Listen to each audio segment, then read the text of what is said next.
This moment in Geneva seemed like a major milestone, the US and Russia finally shaking hands on a framework for Syria to hand over its chemical weapons.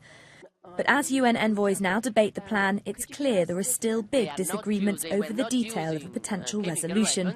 That includes who was responsible for last month's chemical attack. John Kerry on Thursday again made his case. Sarin was used, sarin killed. The world can decide whether it was used by the regime which has used chemical weapons before, the regime which had the rockets and the weapons, or whether the opposition secretly went unnoticed into territory they don't control to fire rockets they don't have. But Russia doesn't buy it, and Vladimir Putin, who's proved to be Syria's most important supporter in the crisis, cautiously backed its efforts on Thursday. Whether Syria will be able to bring this process to an end, I cannot be 100% sure. But everything we have seen until now in the last few days gives me confidence that it's possible and that it will be done.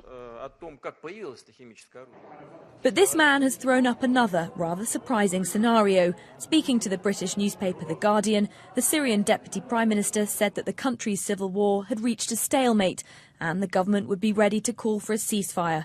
In the interview, he said neither the armed opposition nor the regime is capable of defeating the other side. He went on to say, let nobody have any fear that the regime in its present form will continue. But in order to realise our progressive reforms, we need the West and all those who are involved in Syria to get off our shoulders.